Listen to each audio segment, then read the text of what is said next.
Hello? How are you? Give UMBC a round of applause. UMBC.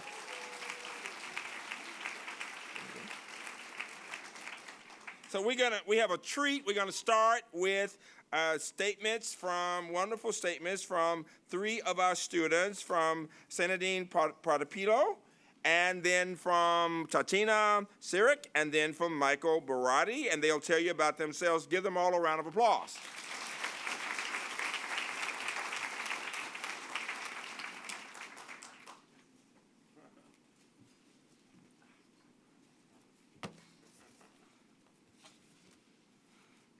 Afternoon, I guess, everyone. How are you? I was asked to give a speech of why I chose UMBC, and well, this is it. I was forced to move out of my home country 2 years ago. I arrived to the United States with feelings of amazement, fear, and awe. I was also very overwhelmed and very shocked by such a transition. Time passed, and I started attending high school very close in Howard County. There, I met many people from different backgrounds and different ages. In any conversation that I had with any senior student, there were two common words: college and UMBC. It wasn't my time to worry about this yet. It was my junior year, and I had other goals in my mind, such as learning English and studying for my SAT. When I look back towards the current situation in Venezuela, it is sad to see what education has become. It is either of poor quality, incredibly hard to get, or, as in most cases, non-existent. My senior year in high school arrived pretty fast. And when college application time came around, many questions came to the table. One of those is where. I was interested in different colleges, most of them in the state of Maryland, just so I could stay close to the place that I now call home. But there was one college that I visited more than once, 3 times actually. It was the only college that I didn't meet with a random admissions counselor, but with actual staff from the school in the school. And then I decided to apply to the school, to both the Honor College and the Sondheim Public Affairs program, both of which I'll be a part of this next semester. Thank you. I could spend a good amount of time speaking on the many reasons why I chose UMBC, but this isn't a grocery list. When I first stepped on campus, I felt overwhelmed, not only because what college represents in everyone's lives, but also because of how incredible the school was. I was able to see how there were so many available opportunities for everyone, unlike the place where I grew up. After that, I decided to be one of those people that takes advantage of those opportunities. When I'm asked about my academic interests, I will most likely answer something around the lines of way too many things. They range from political science to calculus, from European history to physics. Currently, I am a double major in mechanical engineering and economics. Although it might seem as a weird combination, I explain the merging with a simple phrase. There are 3 forces that drive the world: gravity, supply, and demand. Thank you.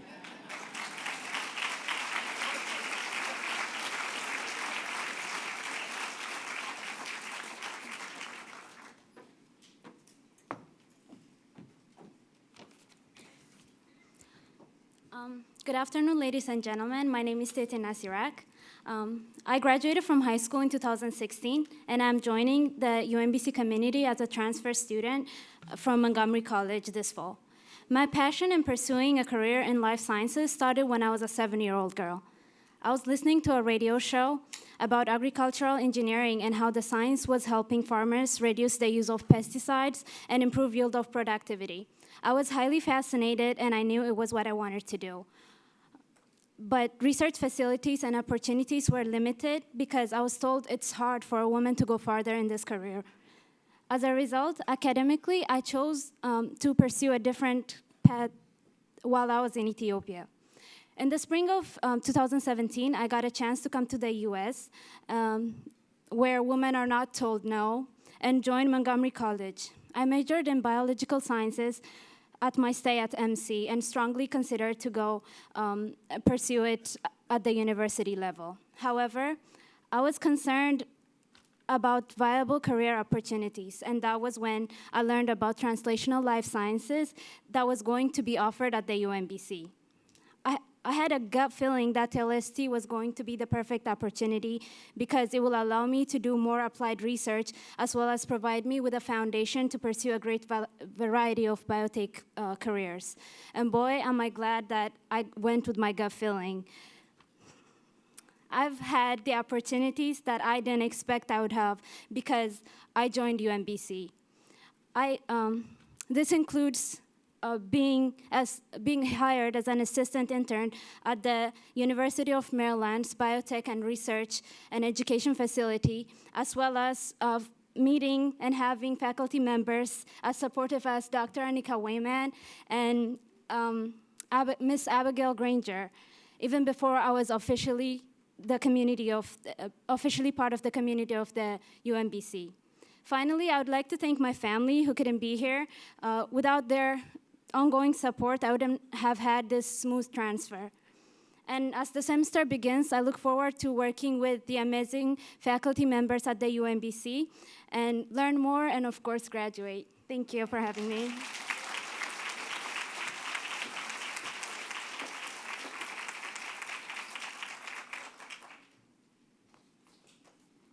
Hey everyone, good afternoon. So my name is Michael Berardi, and I'm a little bit different than the other students because I actually did my undergrad at UMBC, so I've been here for a little while. I grew up in Silver Spring, Maryland, and I grew up around a very entrepreneurial family. So my dad had a business doing electrical contracting, and my mom operated a photography company. And so when I came to UMBC, I decided that I was going to do the entrepreneurship minor while I was pursuing my bachelor's in media and communications. And I grew to love the program. And out of that program came a project called Okamoka, which I'm sure some of you guys have heard about, and we're having a preview next week, which we're very excited about. But through that program, I've gotten incredible mentorship from Gib Mason and tons of other faculty and staff members, and the community at UMBC is really what inspired me to stay and to pursue my master's in entrepreneurship here. Yeah, I'm really looking forward to beginning the program and to working with Okamoka. I'll be working there as well full-time, and creating a real sense of community in Arbutus and connecting the campus and community. So thank you all.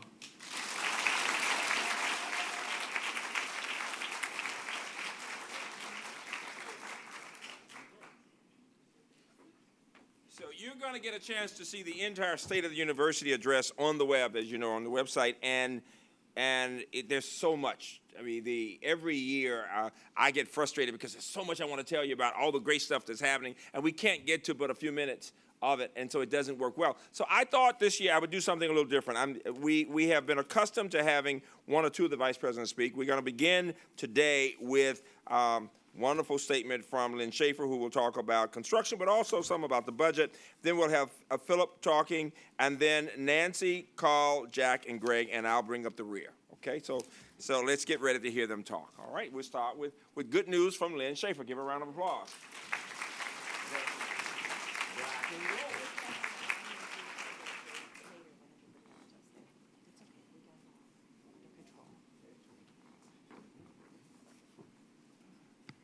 Good afternoon, everybody. Good afternoon. Fall opening, I love it. And I love doing this, the annual facilities update for the campus. Lots of things going on, as always, and I think you're going to enjoy hearing about this. So we have many building renovations and construction projects going on. Those are the filled-in circles, and a lot of exterior and site work. First, of course, is the brand-new interdisciplinary life sciences building that is opening officially on Monday. Yay!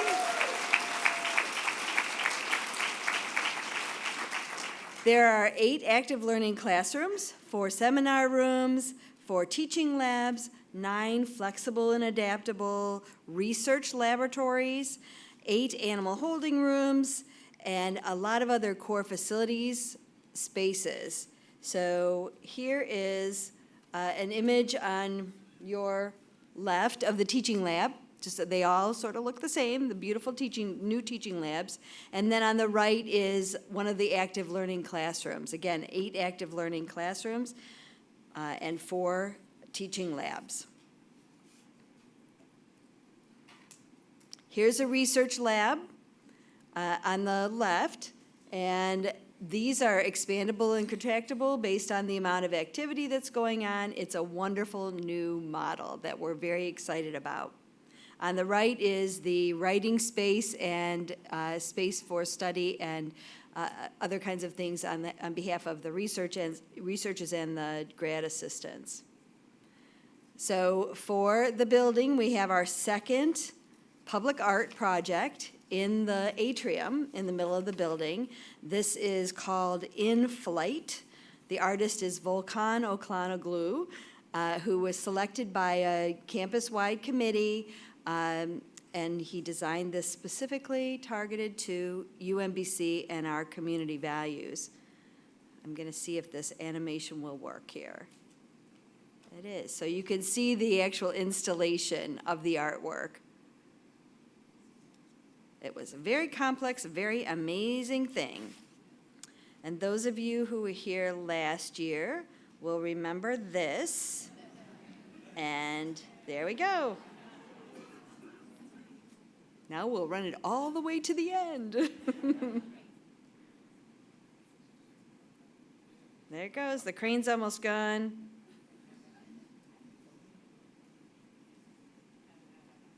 Okay, where's that crane still there? There it's gone. Okay. So very exciting building. We're still going. I guess we have to fill in the sod on the quad and the pathways and. Yep. There's the pass, there's the grass, there we go.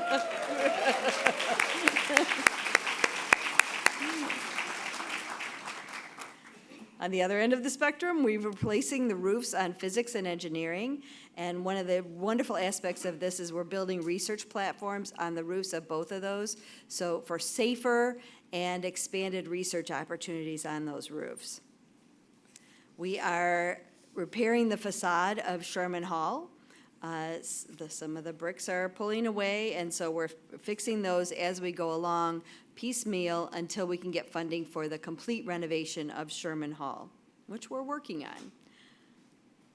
Lots of new dining facilities and improved dining facilities on campus. First, True Grits, the campus dining hall, will have a teaching kitchen, which will join the My Pantry, but it will provide lots of opportunities for fun things for students to do and also maybe for some of us to do. And then new furnishings there as well. Chick-fil-A, which is coming in a little bit later in the fall, will have an expanded menu and a full-service counter. We have a new international corner in the Commons, replacing Au Bon Pain.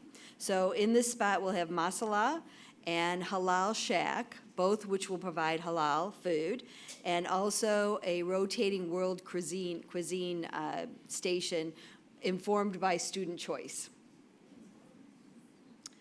Okay, Yum Shop has moved into the first floor of the bookstore to make room for a Dunkin', no longer Dunkin' Donuts, but Dunkin', down in that corner on the ground floor of the Commons. That will open toward the end of next week.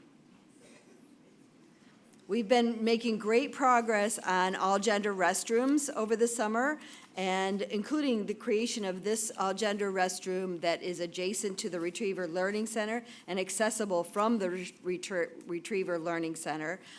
We have also, let me get my numbers here. I want to give special thanks to Julianne Simpson, Celso Gaitan, Keith Bowman, and Shelley Weikelp for their leadership in making this happen. We have 9 additional all-gender restrooms added this summer. since the spring semester, taking our total from 64 to 75 65 to 74 on campus, and more coming this fall. We've renovated some offices in the Commons and the library to just improve the efficiency of space use. We have corrected some water infiltration problems, one between the Math Psych and Sondheim connector. And so they've replaced the concrete slab, and that should correct the problem. Also, outside biology, near the underpass to the Commons, where it always accumulates water in the wintertime and turns to ice, right? That should be corrected now. And then the University Center has had some water infiltration as well. We've replaced 400 classroom seats in the ITE building. We've also done a lot of work in residential life facilities. First, we have, I have some numbers here that are very impressive, so I want to share them with you. 14 hallways and 25 lounges were upgraded with new furniture and finishes. 61 showers were renovated. 74 dorm rooms were renovated, and maintenance was done on the roofs to expand their life. We have, sorry, they didn't give me a lot of room here to work with my papers. So 82 showers in the terrace apartments were renovated. Upcoming projects for the year. This is pretty exciting. We have exterior lighting. On Commons, you can see the little square, the blue squares on Commons Drive. Those actually happened over the summer, so that lighting is in. It's pedestrian scaled to improve the safety and the visibility of walking. We will be doing a similar project from Hilltop all the way down the circle to the administration building. That should be done, start in the fall, should be done by January. The RAC renovation is starting this fall with design. So we're completing the design.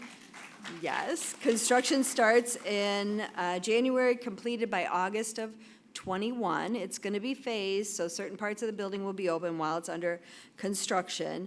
But a lot of the focus will be on recreation and wellness, with new cardio spaces, increased weight room space, new finishes and a main entrance, enhanced circulation and support for recreation activities on campus. We have a new ticket booth at the Retriever Soccer Park, and also bleachers coming in time for the 2020 season. And then we are starting a stadium complex improvement project. Design starts in the fall, and it will include, go back. No. So design starts in the fall, and it'll include a new press box and fan amenities like new restrooms and concessions and things like that. So look forward to that. And now, something completely unrelated, but something I know everybody's very interested in, the big reveal. Here is our puppy, and his name is Chip. Thank you all.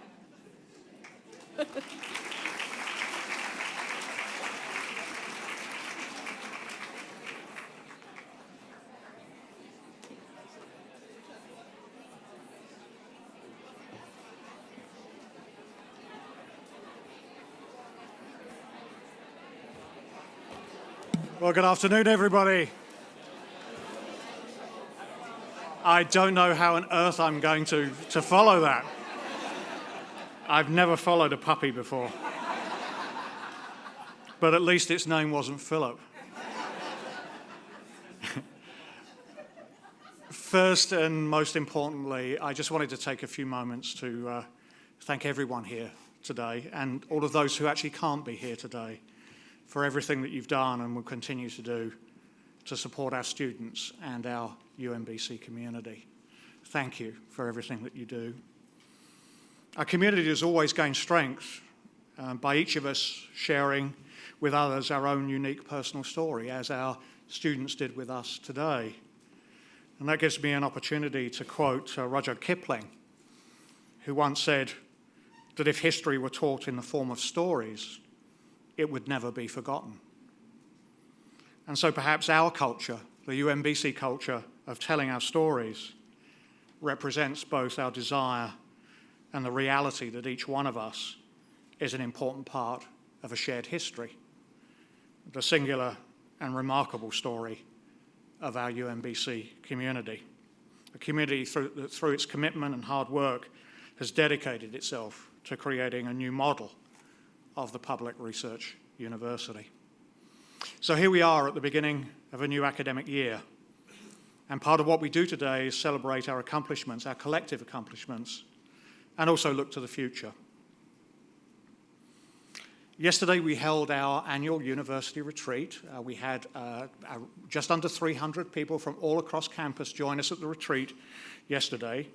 And at the retreat, we shared with the retreat participants a comprehensive inventory showing the progress that we have made in implementing our strategic plan over the past 3 years. Our last strategic plan was adopted in 2016.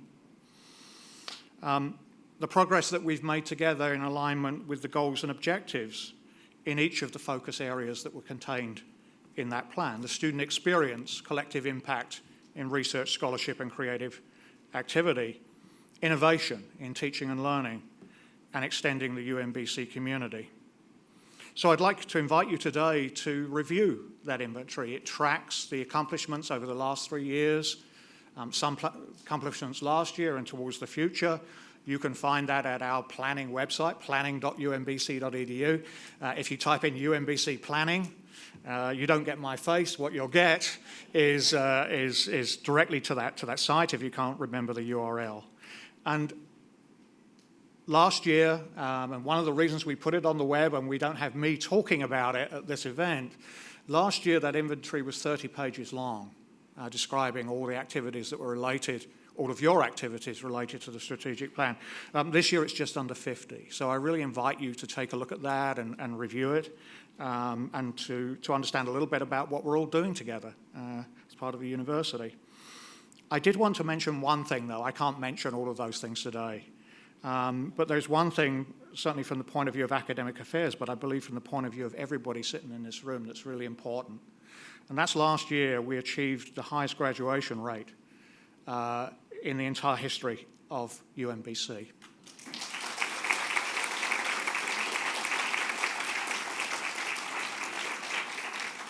That is due to everyone's work in this room. And we all understand we still have a long way to go. But it's the right thing to... What was that graduation? 68%. Big round of applause again. We still have a long way to go. It's the right thing to do for our students and for our institution. Now, the bulk of yesterday's retreat was focused on 2 strategic imperatives that will sustain and accelerate our progress. And those were strategic enrollment planning and internationalization. To develop our approach to strategic enrollment, we formally launched, in fact, we launched it yesterday, a planning process, and we've selected Huron Consulting as partners to help us with that endeavor.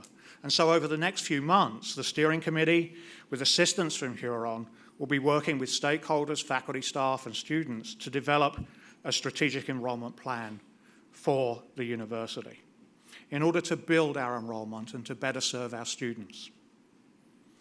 This year, UMBC also became one of just 12 higher education institutions nationwide to participate in the American Council on Education Internationalization Laboratory, a program which supports universities in broadening internationally focused and global strategies. Over the past year, we have engaged campus standholders in a discussion of the potential opportunities and impacts for internationalization and anticipate sharing with you recommendations for future planning in the next few months. I'd like to thank everyone that was involved in that process. I know there were 60 or 70 people from across campus that worked on that internationalization plan, and thank you so much. So I think I probably should wrap up. I'm going to hand over to Nancy Young in a few moments.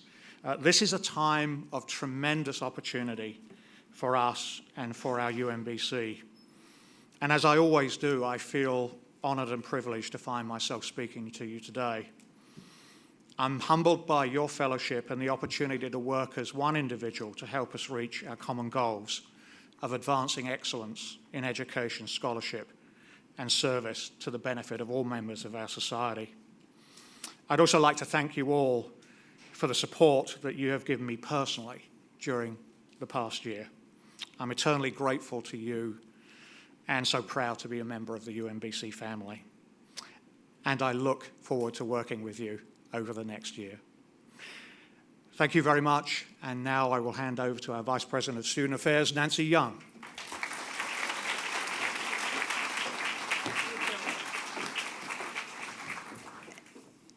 Good afternoon.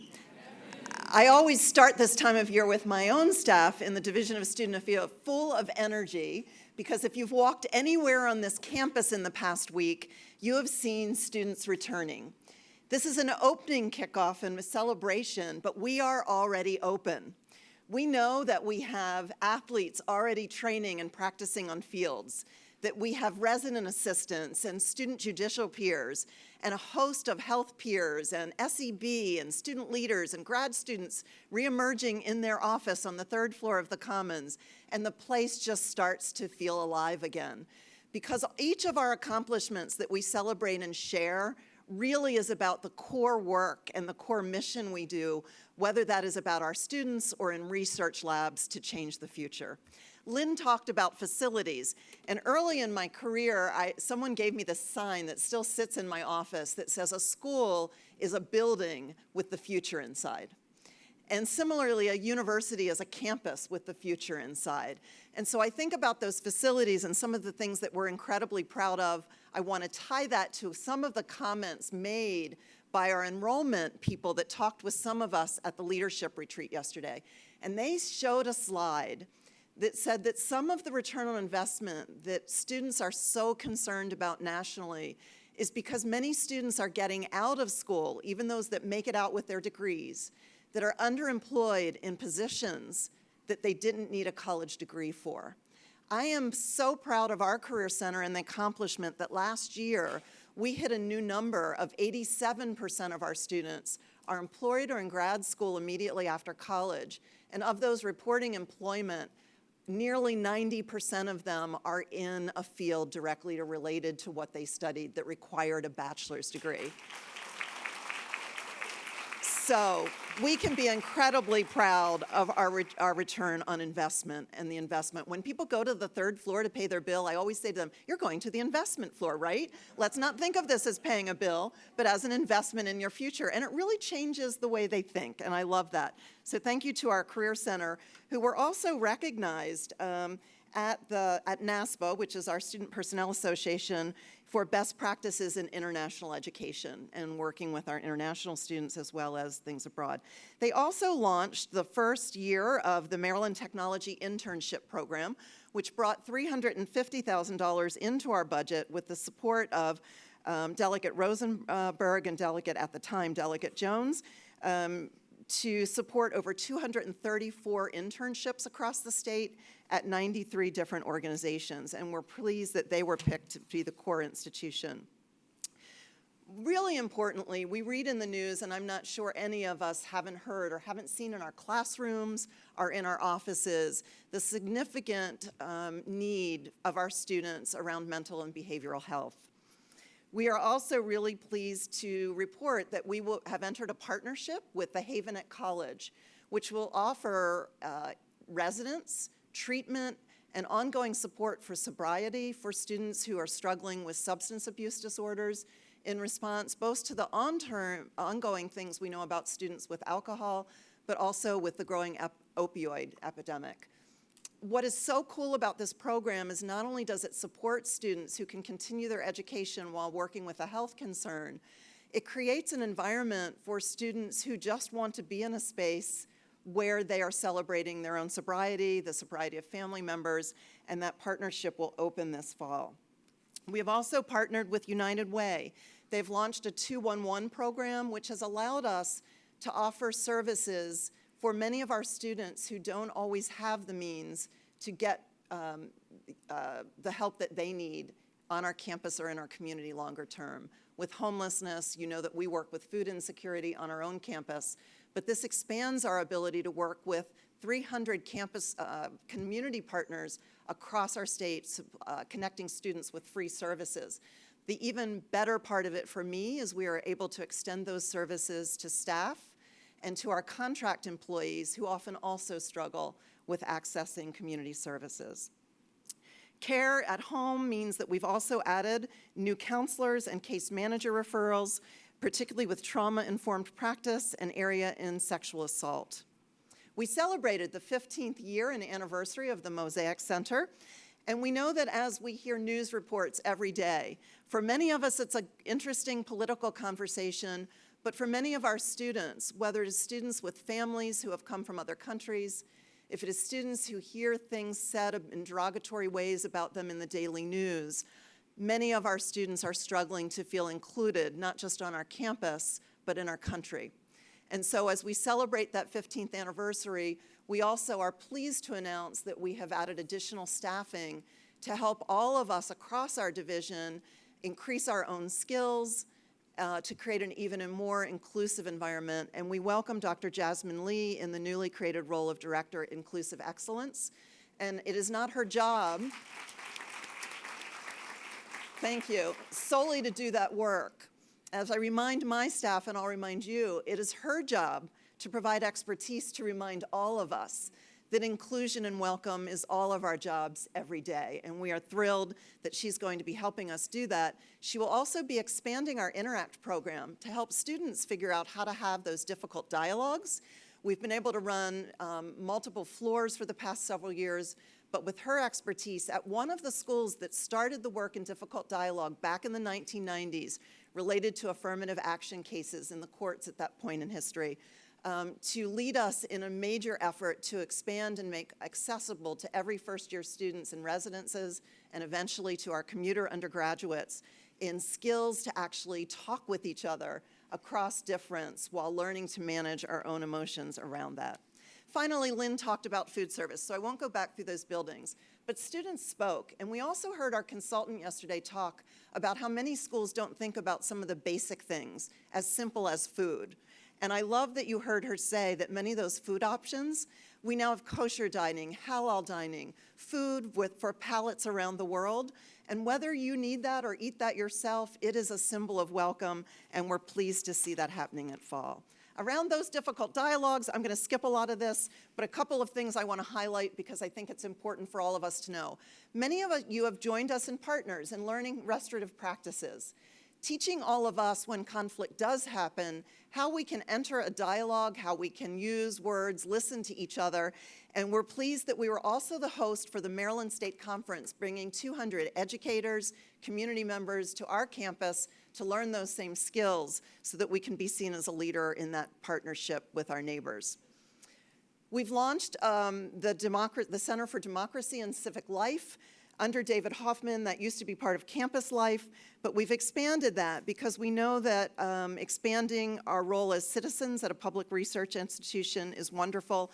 We will be having a celebratory opening ceremony on November 5th, but we are also pleased that David Hoffman was chosen as the chair-elect of the American Democracy Project, a network of over 250 state colleges.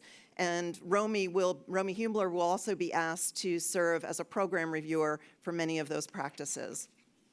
Finally, I'm going to skip a lot of this stuff. There's lots of good things happening in every other office. Please read it. I do want to also talk about our intellectual and club sports. Boy, have we had a success with everything from mock trial to NSBE to engineering, and I know our president will say more about that, but we're pleased that we're going to be putting additional support on, as faculty and staff have asked for that, in our campus life area to be supporting those students and in our student affairs office. Skipping page after page after page. The final thing I want to say is, forgive me for those page skip, please read it. But what I would like you to also hear is we know that the world has been challenging sometimes this year. And it's on our campus as well as other places. Sometimes you feel like a jackhammer is going off in your head at the end of the day.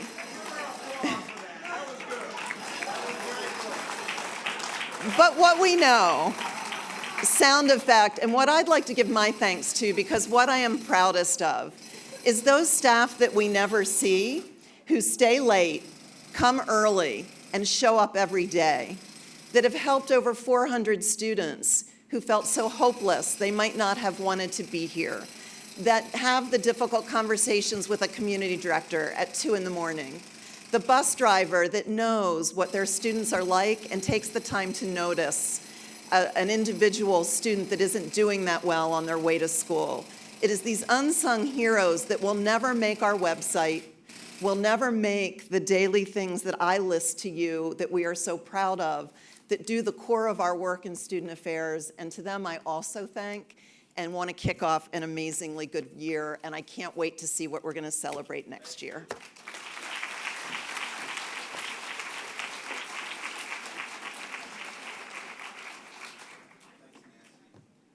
After call, I'm going to ask Lynn to come back and do budget, and then we'll continue with the other vice presidents, okay? And everybody's going to keep it to 5 minutes.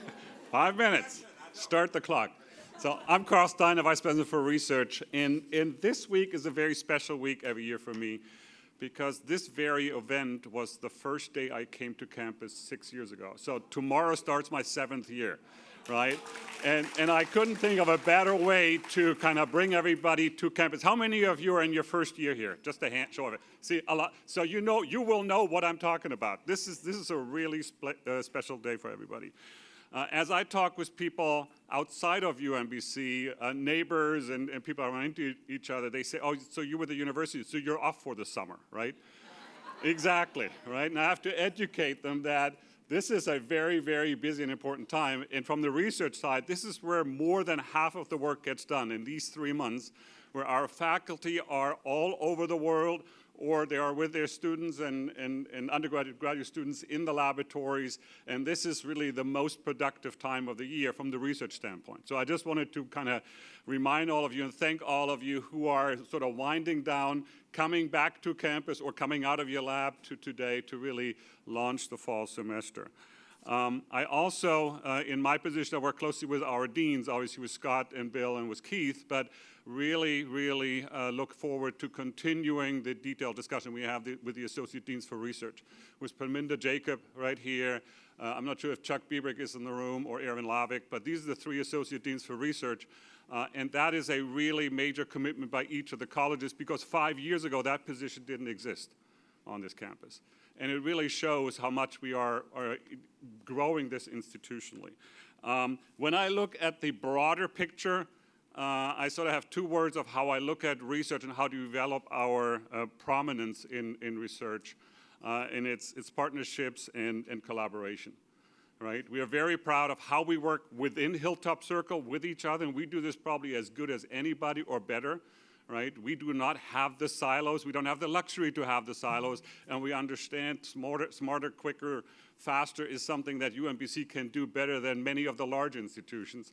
But we also know that we bring unique skills to the many partners, be it in Maryland, be it in the country, or being globally. And I just wanted to highlight a few of those areas that we worked on in the last year. And many of you are aware of some of it, but I don't think all of you know of all of them. Probably the most exciting and the most visible part on our campus is this new Center for Social Science Scholarship that Christine Mallinson started leading a year ago. It feels like 10 years for all I know because she is everywhere. Is Christine in the room? There she is, right? She is, you must have a twin somewhere for that matter. We have really established some key partnerships, and the first one of those that I want to highlight is with the University of Maryland, Baltimore. Kate Tracy is right here, and you know what I'm going to talk about is because our Institute for Clinical Translational, I'm sorry, there. Kate is the new ACE fellow from UMB, and she's a PhD from UMBC.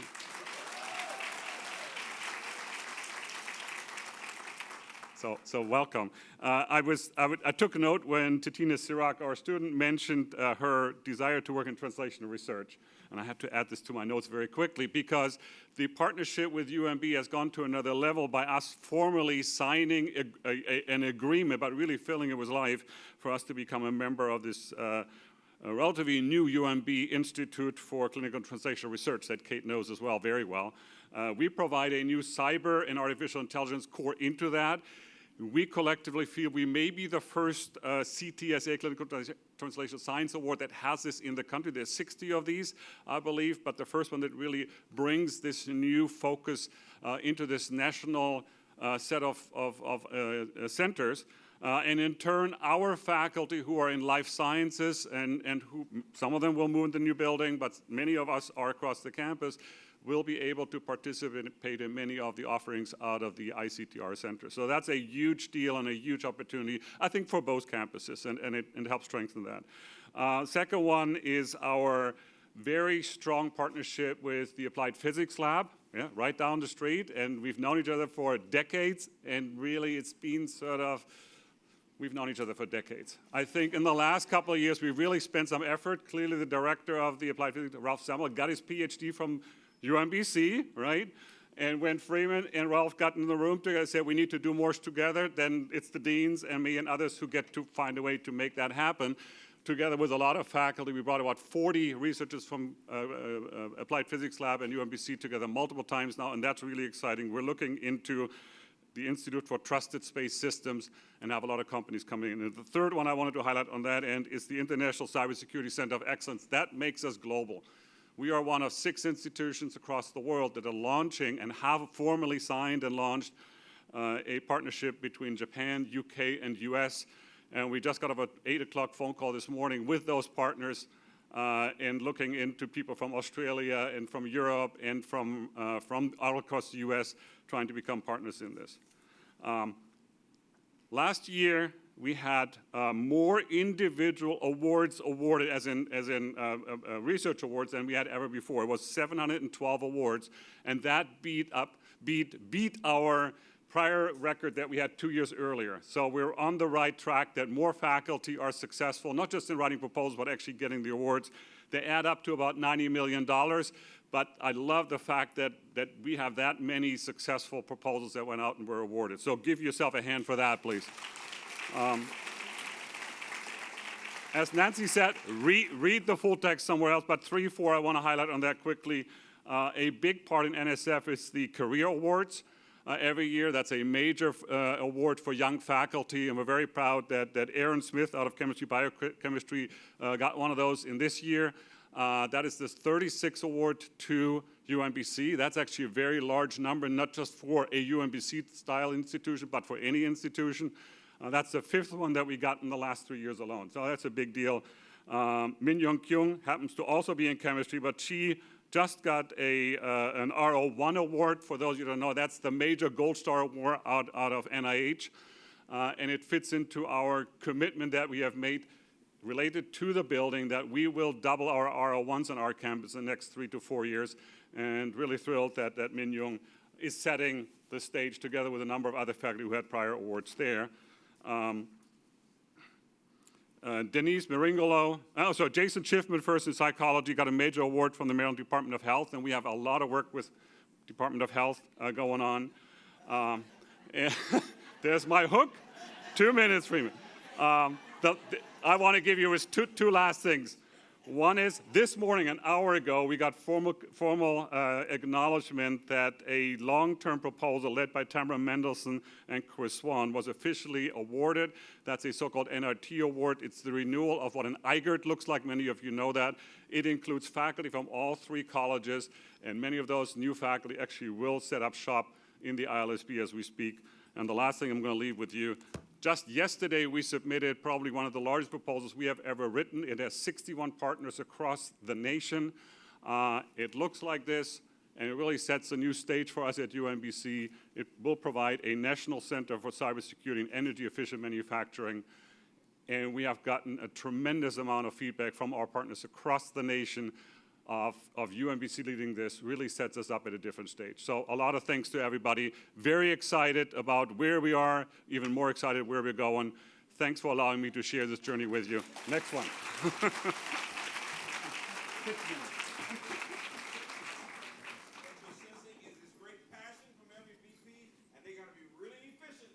That's right, that's right. I just have one thing to talk about, the budget. So I have good news this year and almost no bad news at all. So the total budget, the total budget for this year is $485 million, which of course is just moments away from $500 million. It's a 5% increase over the 2019 budget. The state operating budget, which is funded primarily from tuition and state appropriations, is $282 million, a 7% increase over last year. So I'm going to focus on state appropriations. We have a $16 million increase this year in our state appropriations. Amazing. So that includes the COLAs. So we have annual funding for the COLAs that we all received last year, as well as the new 3% COLA that went into effect on July 1. It also includes a recognition of the unique role that UMBC plays in the state with the economy and the workforce, with some very specific investments. $5 million investment in expanding our capacity to serve more students and to continue to build on our strengths. That was a special allocation just for UMBC. $2 million as a portion of the third year of funding of Senate Bill 1052, which recognized those institutions who were lower on the funding guidelines. $1.5 million for the governor's workforce development program for areas of high demand in the workforce. And then $1.9 million to help us with the cost of opening up the interdisciplinary life sciences building. So we have identified a number of priorities for the use of those funds, and they will include investment in faculty in things like workforce development initiative, research initiatives in ILSB, promotions, retention, and recruitment, tenure track faculty, full-time instructors, diversity, et cetera. We have student success and enrollment investments in things like student advocates, developing a mandatory first-year experience that will be implemented next year, international student support, enrollment management, advisors, financial aid, especially additional need-based financial aid, and outreach and marketing. We're putting a big new investment into Title IX, not a new investment, an additional investment into Title IX in response to all of the efforts of the campus community over the past year. And you'll be hearing more about all of these things being rolled out in the coming weeks. And of course, ILSB, we have invested a huge amount of money in making sure we launch that building right. Thank you.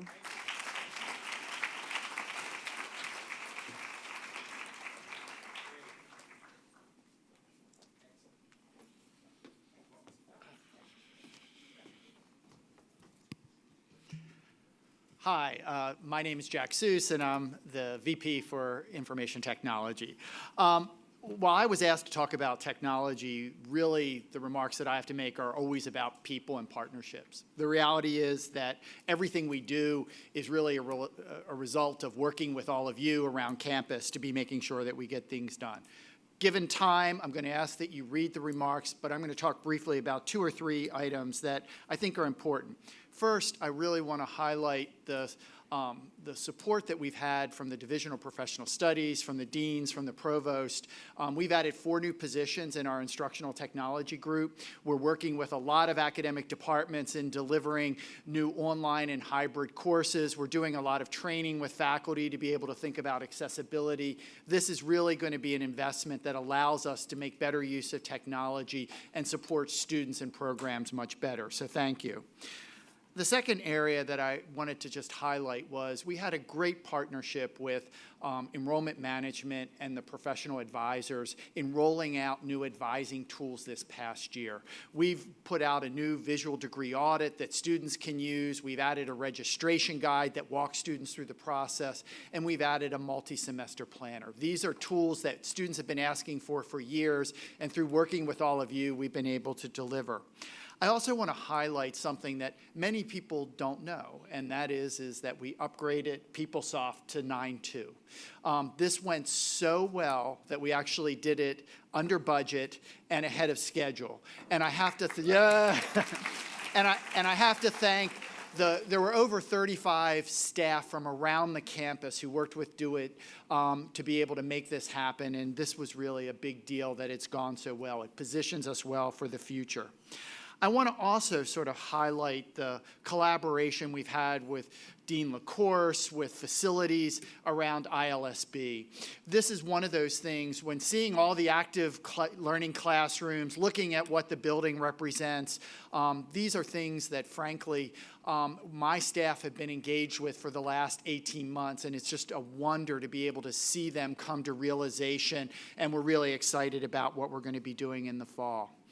In another area that I want to highlight as one of the things that I'm most proud of is this past year, the university made a great investment in launching the Academic Advocates group in DUA, the Division of Undergraduate Academic Affairs. This past summer, we've been working really closely with Amanda and her team to be thinking about how do we support this group. And so we've developed a new case management system and all new reports to be able to make sure that we can launch the Academic Advocates and right from day one be able to be doing as much as we can to support students as we enter in this year. Lastly, I want to highlight a quiet revolution that's taken place. Joe Kirby and a lot of partners around this campus have been implementing DocuSign. You know, I don't know how many of you have walked paper all over campus, but I think our exercise and employee wellness program was the fact that we would make you walk paper to every different office on campus. Over the last year, we've done 193 forms that we've converted from paper to electronic. And just in the first 7 months, that's represented 25,000 forms that didn't have to be walked from office to office. Give yourselves a hand. And finally, I want to single out just two staff who have really been amazing and have been nationally recognized in DoIT this past year. First is Damian Doyle. Damian has been a wonderful leader throughout the campus, but last October he was recognized as the rising star by EDUCAUSE, our national profession. Damian is one of those people that nationally is being recognized for his leadership, for what he does here at UMBC. And when you see Damian, please congratulate him. It's a big deal. And lastly, I want to recognize Dr. Sherry Braxton. Sherry has been a senior director in our instructional technology group. She works closely with DPS, with the faculty. She was recognized by EDUCAUSE as the leader for their teaching and learning practice and is now also on the faculty of EDUCAUSE's Institute for Teaching and Learning Leadership. And so congratulations.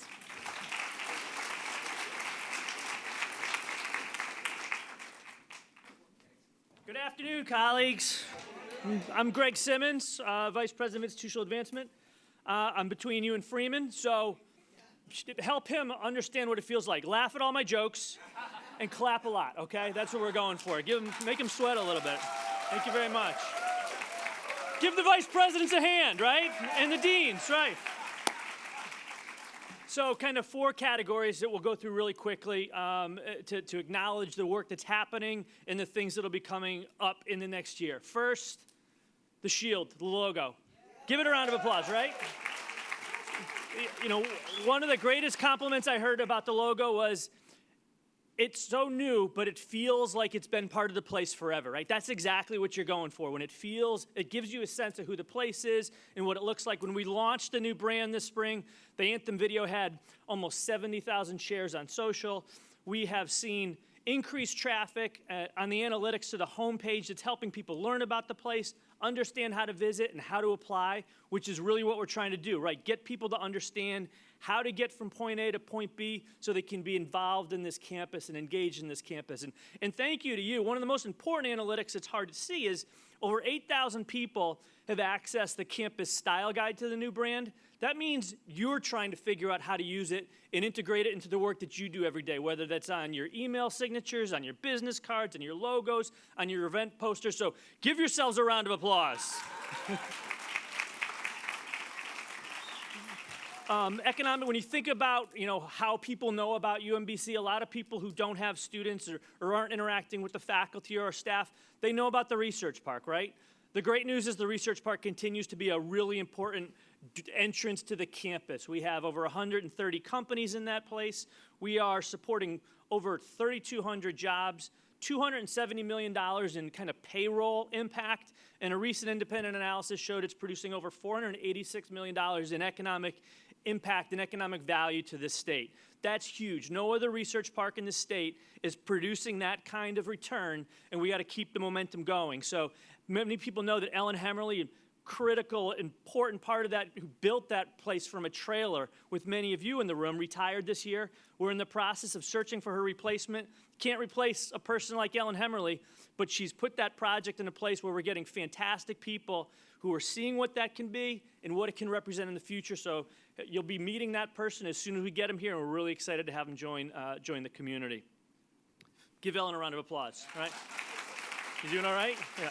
So, alumni, right? 80,000 alums. From 2 years before the 50th anniversary, we started working more and more closely with departments and campus stakeholders to try and figure out how to get more people involved in connecting alums back to the campus. And it's working. Over 10% of our alums were engaged this year, meaning they came to an event.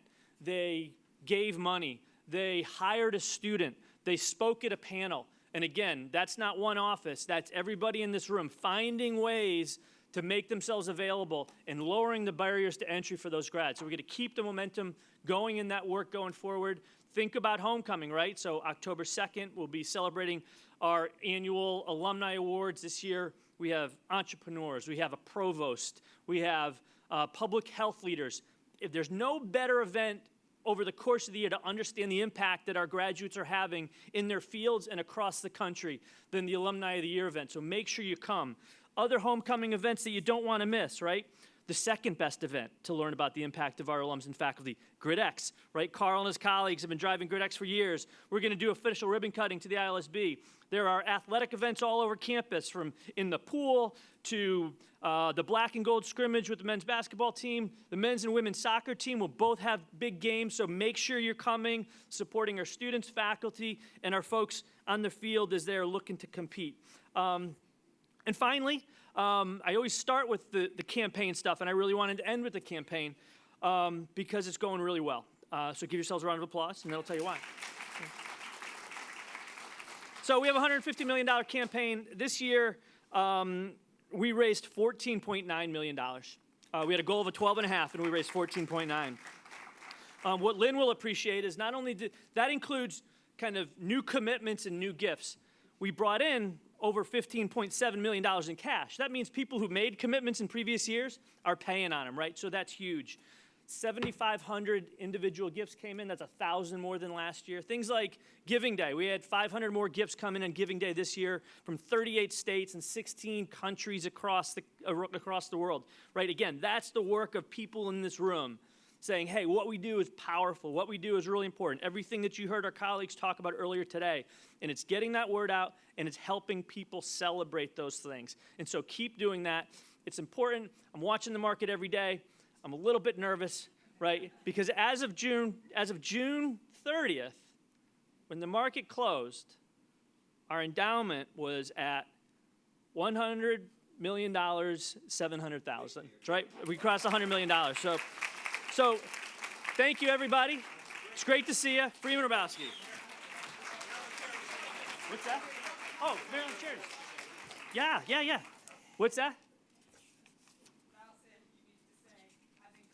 I've been cooking all night. I don't, yeah. I will. It's right there on the table, though. So Maryland Charities was a tremendous success. Once again, this campus acquitted itself better than any other university in the system. We had 50% of faculty and staff participate in that campaign. Again, when it comes to helping people understand what this community cares about, there are few things other than our participation in Maryland Charities that does it in any different way. And so, Who were the leaders last year? Who are the leaders this year? this year, Jack Seuss is going to be driving it, and Dana. And Nancy, who was here earlier, is the one who really championed it Give this Nancy a year. round of applause. And so let her know how much we appreciate the work that she did. Thank you, sir. Thank you, sir. Thank you. So we'll be out of here in 15 minutes. So just stay calm. Tell any supervisor Freeman kept me. You couldn't go anywhere, all right? Just 10 to 15 minutes at most, because you've gotten the passion from all those people. I will say, while Greg is sitting down, I want to thank Nancy and Student Affairs for being responsible for athletics and what they've done. And as we're having this transition, thank Nancy and thank Greg for taking it on as the new person over athletics. Both of them. Those of you, let me ask this question. If you are new, meaning you've been here only under a year under, stand up. Let me see who you are. Let me see who you are. Wow. Give them all a round of applause. Welcome. Welcome. You'll find it's a really good place. Now, if you've been here, how many of you have been here at least 10 years? You know I got to do this. Stand up if you've been here 10 years. Stand up if you've been here 10 years. I want the new folks to see this. This is going to tell you how long you're going to be here. All right. 10 years. All right. If you have been here at least 20, keep standing. Keep standing. All those who've been at least 20. Yvette said she was 5 when she came. Connie said she was 7. All right. If you've been here, give them a round of applause for the 20-year people. Then if you've been here 30 years, keep standing. Give the 30-year people a round of applause. Wow, Lord, wow. Wow, wow. You were 2 when you came, right? Wonderful. And then if you've been here at least 40 years, keep standing. Let me see who you are. 40 years. Captain Jack, they look good too, don't they? They look really good. They look really good. Thank you. I can't help, for anybody who's been here for any amount of time, you'll appreciate my saying, I can feel Jim Maloney's smile and Teresa's smile. We sense their presence here. We had 2 other people to pass this year, Kwame Ansabru in Africana Studies and Larry Matthews in Transportation.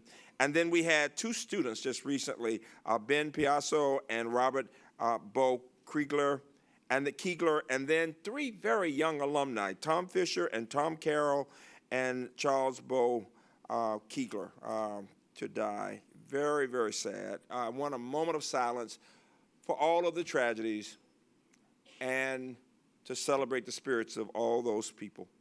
A moment of silence. Thank you. Thank you very much. I start with that because I want to say it is such a privilege for all of us to be here in this environment. You know, the Baltimore Sun has us as one of the best places to work, the Chronicle of Higher Education. Give yourselves a round of applause for being one of the great places. What is significant is that this is, from my perspective, after all these years, the best position UMBC has ever been in. And I've been here over 30 years. The funding that we received this past year is a big deal. It's a huge deal. It's about $20 million. And here's what I want you to hear. And it is the state saying to us they believe in us, the quality of the product, whether it's about the research we do, these great graduates that we have. Our challenge right now is that with our healthy enrollment, we need to be even healthier. Meaning what? We want to build the enrollment. They are giving us that money because they're saying we need more of your graduates to help this state out. And so I need people, faculty and staff and students, all of us working together to build the enrollment, undergrad and grad, more than ever. And that's a part of what the retreat was about yesterday. We are very pleased that we'll have about 2,800 new students coming in. The average GPA for our freshmen this year will be about a 3.9, 3.88. So they're solid. Give them a round of applause. It's a big deal. Big deal. We've got great grad students coming in. You've heard about some of the celebrations from Mosaic and other places. The Center for IT CWIT just had its 20th anniversary, and Mauhoff its 30th. Give them both a round of applause. The light is shining on us. We're replicating programs at Penn State and Chapel Hill, and now we're going to be out at Berkeley and San Diego, so people are looking at what we're doing. You saw the U.S. News and World Report. I'm going to stop the applause because we'll be forever. There's so many things to applaud. But I want to tell you these things. I mean, we're in that top 10 and most innovative, top 10 in best undergrad education. One that I want you to look at very carefully from the London-based Times Higher Education that named us, we're the number 3 among U.S. universities in global social and economic impact. Number 62 in the country, but number 3, think about it, in global. I want you all to use that a lot. It's a big deal. It really is. And then so many other places have talked about us. But what's critical is that you get a sense of the quality of the enterprise. Some of the people, and you've heard some of those things, but I wanted to talk about a few of the awards. This Bill grant that Bill, of course, and Philip Rouse, they've had so much money at this point to help us with undergrad education in science and technology. Just got another big grant for about $9 million. The Charles Meade Foundation gave us funds that will be used in arts partnerships to cause, and that's for pre-K through 12 in the arts areas, for example. Really proud of Govind Rao, who just got the Global Health Research Award for his low-cost infant incubator. If you don't know about it, look at that. It's very, very impressive. And then really significant, Alan Sherman keeps getting these huge grants, $5 million to focus on cybercore in the cybersecurity area. You've heard some things about that. And in addition to him, Yoni Johar, who is the chair of the Department of Marine Biotechnology, just got a huge grant from NOAA that focuses on aquaculture industry. So we are helping solving all kinds of problems. I was very impressed by Jason Schiffman's grant recently from the Maryland Department of Health in psychology to focus on, it's a community program for outreach and intervention with youth and young adults at high risk for psychosis. And so, I mean, these are areas where there are real needs, where we really need to make as much of a difference as we can. And then just some of the prestigious awards. Examples of our Fulbrights include Granite Abraham, who is a professor in graphic design, who will be doing research in Ethiopia. And then also Christopher Tung, who is in MLL, Modern Languages and Linguistics, and Intercultural Communications, who is working on a book manuscript involving 20th century China. And Jessica Berman was just named the Lippitz Professor, focusing on her work involving global radio and impact across cultures. Very impressive to see the work of Medellin Shamali in the Department of Gender and Women's and Sexuality Studies, as she's become one of these very prestigious Woodrow Wilson Fellows for career enhancement. Susan McDonough, somebody's got to do it, so she's there focusing in the Mediterranean right now on, and could you tell I said that? Somebody's got to do it, right? Got to be there. But it's very impressive, an NIH fellowship to advance research that is more inclusive of women's experiences in the Mediterranean. And then the Baltimore Traces Project, created by American Studies, has been featured nationally by the National Humanities Association as one of the premier public humanities projects in our country. Roy Myers got the Lifetime Achievement Award called the Aaron Hrabowski Lifetime Achievement Award from the Association for Budgeting and Financial Management. Amy Ford received the Best Book Award for her book on women as public investors during Britain's financial revolution. Fascinating topics. You see so many of those. And I can go on and on, but I just picked out a few just to give you a sense of what they look like. We had 4 of the 10 staff awards given by the University System of Maryland. It's just been announced. 4. Big deal, big deal, big deal. And it's Rachel Brubaker, who is in the Drescher Center, and Larry Hennessy, who is Associate Director of Facilities Management, and Celso Gideon, who is Campus Planner and Facilities Management, 2 from that area, not bad. And then Jess Myers, the Director of the Women's Center. All will be getting those awards. Very nice, Jess. Very nice, very, very nice. You know, let me just say, the campus looks great. Give everybody in Facilities Management a round of applause, would you? And you all were talking about that dog, that lovely little Chip, the Chip comfort dog. Well, that idea came from Paul Dillon. Give Paul Dillon and all the police a big round of applause. We are so appreciative of what you do. And Layla Shashedi has just been named the head in the recent months of the Council of University System Staff. Big deal. Where's Layla? Dr. Layla, which we say. She's that Layla, Dr. Layla, yeah. Give her that credit, Dr. Layla, right? I love it, right? And you've heard a lot in the student life area already. The one thing that I would say that I want about academic achievements, and the fact that this year we have 14 Fulbrights is huge. we have the same number as the larger campus with 3 times as many students. We are in the middle of the Ivy League institutions. Give everybody involved with Fulbright in there a round of applause, would you? And just a couple of things about athletics. First of all, if you haven't seen that photo of Ryan Odom with his BFF, have you seen that one? Even I know who Steve Curry is, all right? It's very impressive, very impressive. I'm very impressed, I really am. But we had 4 American East Championships this year, tying our school record for the largest number ever. Men's and women's swimming and diving, men's lacrosse team, softball team. Give them all a big round of applause. And read the material because there's so many awards. And the one I'm going to mention that, I mean, in addition to all the others, and they're all very impressive, is the fact that you look at the entire athletic department, you look at their GPAs, and the overall GPA is a 3.1. That's huge. Give them a big round of applause, would you? 3.1. And the volleyball team must be drinking some good water because their GPA is a 3.5. Give them a round of applause.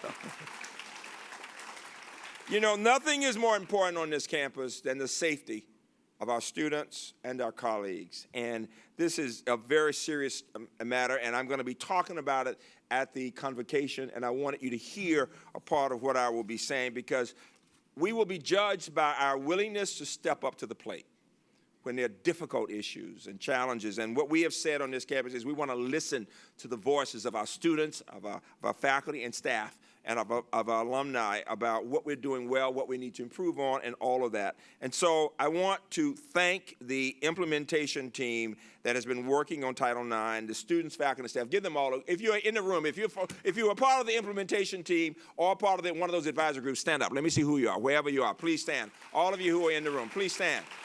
All of you who are in the room. I want to thank all of them for what you've been doing. The summer work groups have been working so hard, and what is significant is this, that we'll be having a meeting solely focused on these issues on September 18th. You'll be hearing about that, and you'll be hearing about all the recommendations, and the key is that we're already moving on some of those recommendations. I want to first thank Bobby Hoy and Morgan and Eric under the direction of the General Counsel, Dave Gleason, for all they've done to get us to this point. Give them a round of applause, would you please? And then I want to thank my colleague who has accepted our invitation. The recommendation was that the new Office of Institutional Equity and Compliance, which would include Title IX, will be reporting to the Chief of Staff of the President. And Candace is here somewhere. Give Candace a round of applause. Stand up, give Candace a round of applause because she's going to have to, yeah. We're very proud of her. Remember, Candace is a UMBC graduate. I mean, I like saying that. Kate's here somewhere, graduate, right? And Candace is out of English and then went on to Georgetown Business, so she's got that great background. And the key, and Lynn said it also, we are increasing substantially the investment in that area. You'll be hearing about that. And that means resources. It also means people giving up space.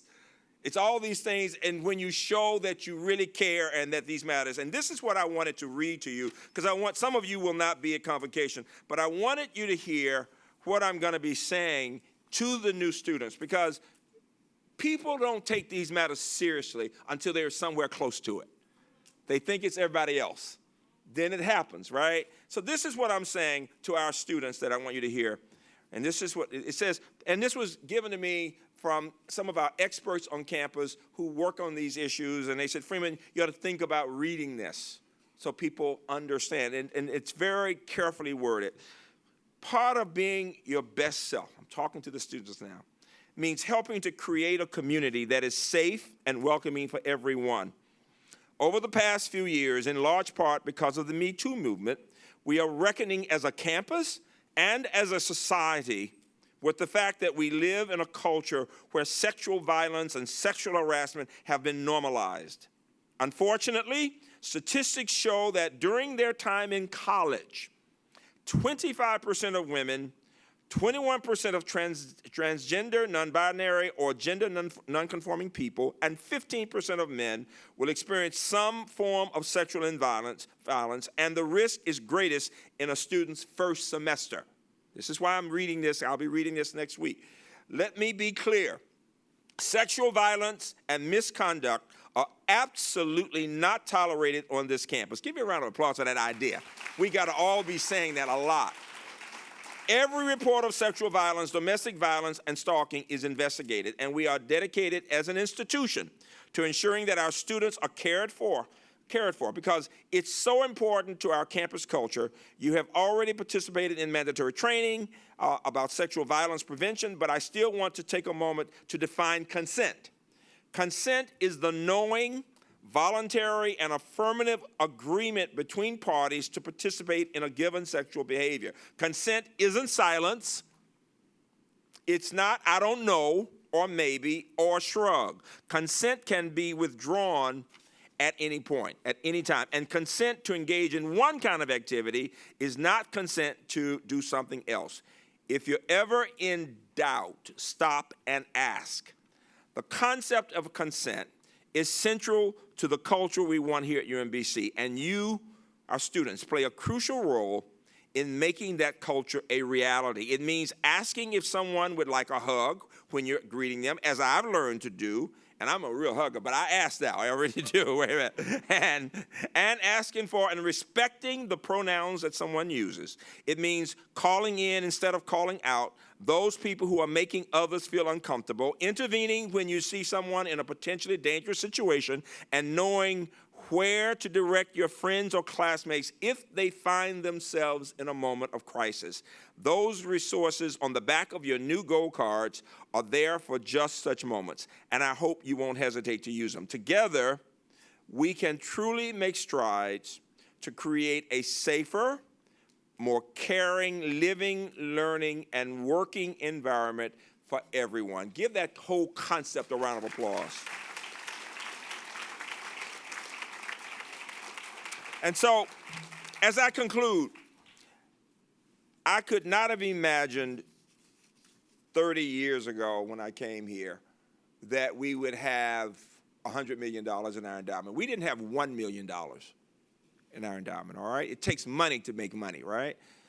I could certainly not have imagined that we would call a UMBC alumna the Speaker of the House, and that she would be a young African-American woman. Give her a huge round of applause. But that the Chief of Staff for the governor, the Secretary of Labor for the governor, the Baltimore County Executive, the President of Clemson, the head of the Johns Hopkins University Applied Physics Labs are all our grads. I want you all to use those names. Wherever you go, let people know, here's who we are. People of all races, men and women who are the best, who are educating. And so we are a community that believes in the importance of having respect for each other, of seeking the truth, whether in our research, in our classrooms, of thinking deeply about our beliefs and assumptions.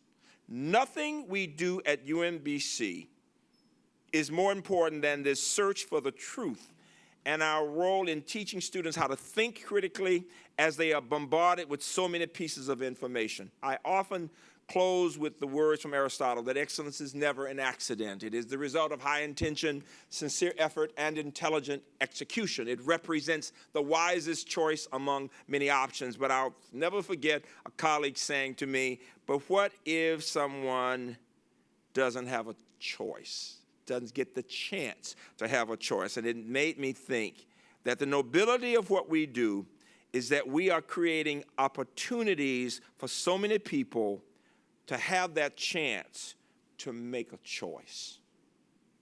I am so honored to be the president here. Thank you.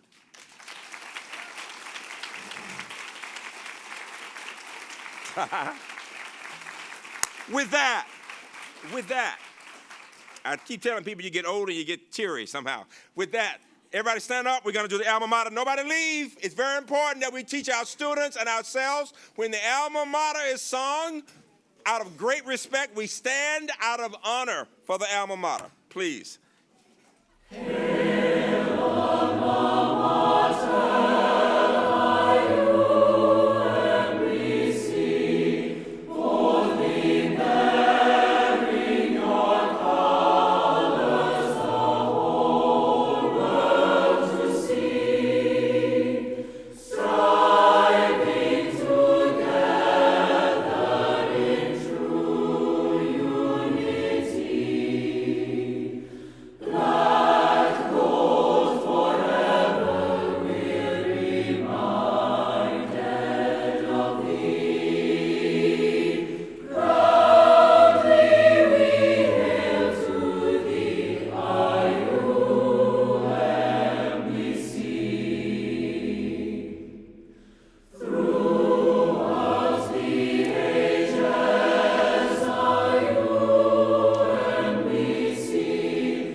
UMBC. Rough, rough, rough, rough, rough. Have a good year. Thank you. Round of applause.